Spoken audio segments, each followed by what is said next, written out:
Shalom Rastafari, Assalamu Alaikum, peace to the kings and the queens of earth. How's everybody doing on this Wednesday? Hope everyone's having a productive week, staying on it, staying progressive. Today I just want to talk about a book that I read a while ago, but I went through my notes and decided to just kind of talk about it today because it's really prevalent in a sense. And the title of this podcast or this talking is called Willie Lynch is a Bitch. Willie Lynch is a bitch. And if you're not familiar with Willie Lynch, the Willie Lynch laws, the Willie Lynch person, I'm not going to go into who he was really personally, but I'm going to go into what he brought to slavery at the time in the 1860s. During the time, there was a way where Southerners wanted to know how they can control their slaves better. They want to know how they can pretty much breed them better and make them more docile. And Willie Lynch came up with an entire book, a pamphlet. He went on tour and talked about this. And basically, he compared us to cattle, the slaves as cattle. He compared them to basically breeding. And also, he made sure that if they, to take the violations or to make them more subordinate or, again, docile, he would have, punishments where you would beat the man up right in front of his wife, to take her strength away and take away the way she looked at him as far as leader and a protector. You took that away. So he also basically just, he had a pamphlet that went around, all right, about how to do this. He had literally literature, and he had basically an entire process, which a lot of enslavers took on and literally implemented more punishment, more destruction, more breeding, more rapage than anything else. And to me, it was very, back then in those times, literature was huge. So this is why I'm saying it's very parallel to our world now.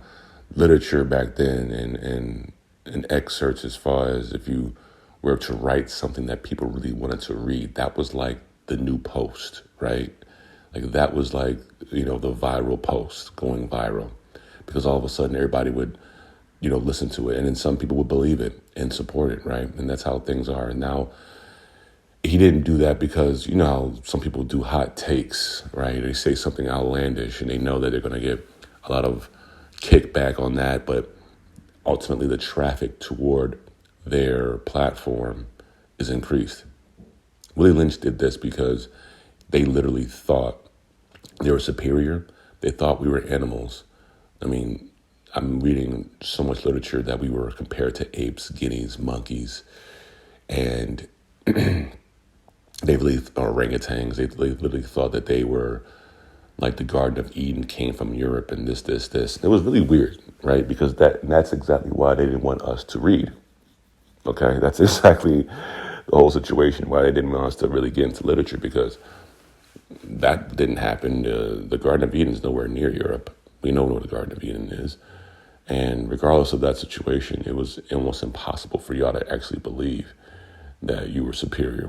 It was just such a hypocritical situation where, it's like we were enslaved, we're doing all the work. We're intelligent enough to do all that. But I guess because you thought that the way you enslaved us, we had to be dumb to even continue doing this. It was a mental enslavement, right? And they all knew that at one point that we would turn. And that was the biggest fear for all of them.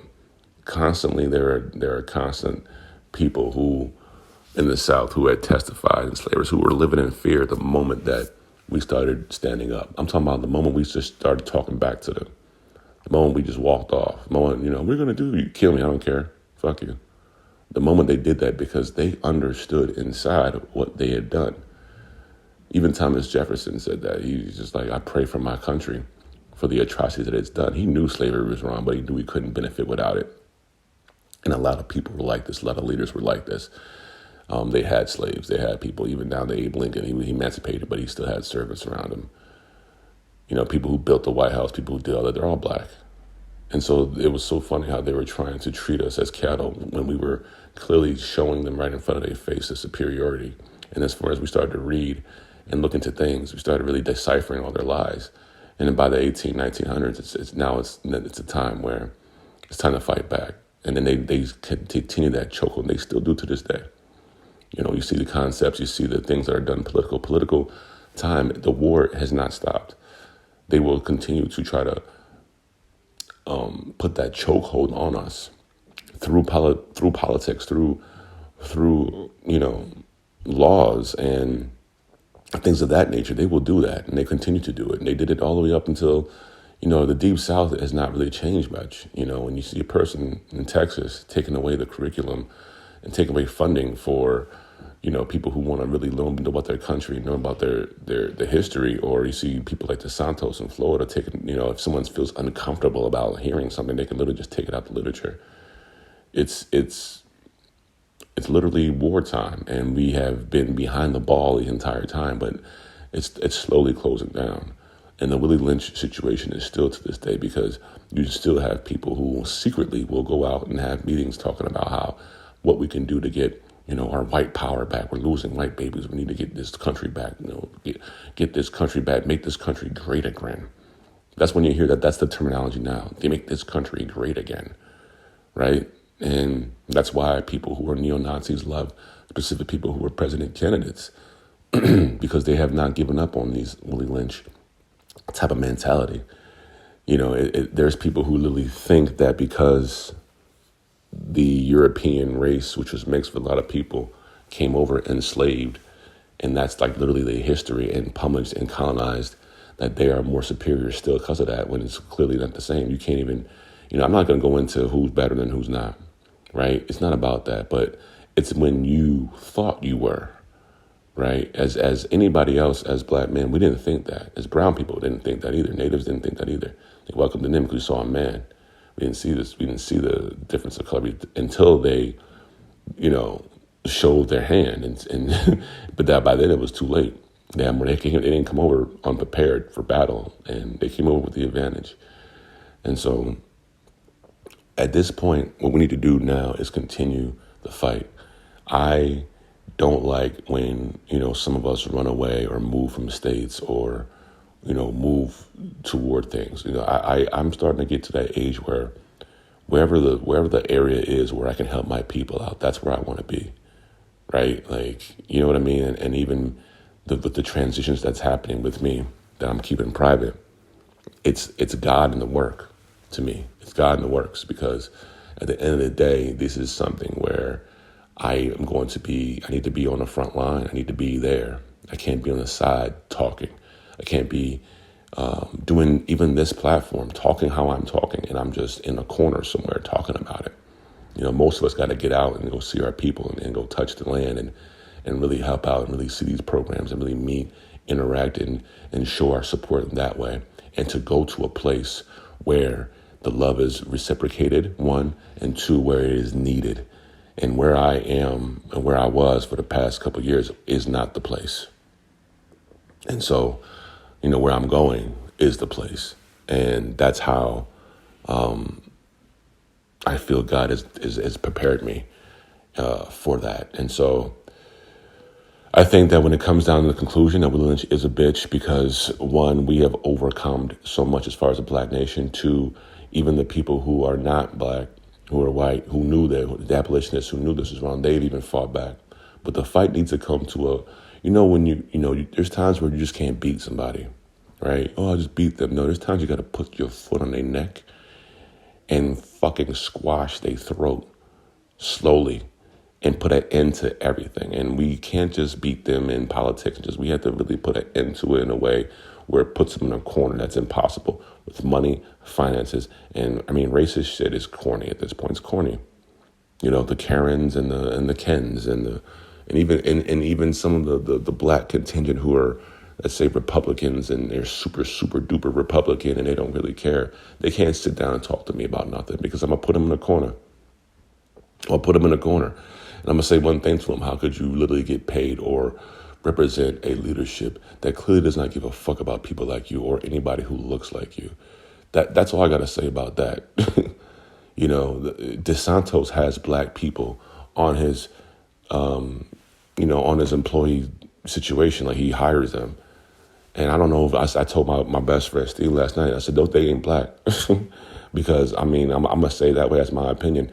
I couldn't take a dime from anybody who takes dime money from neo-Nazis knowingly, right? Like, you know what I mean? Like, you knowingly take money from neo-Nazis, I'm working for you, and then I have to quit.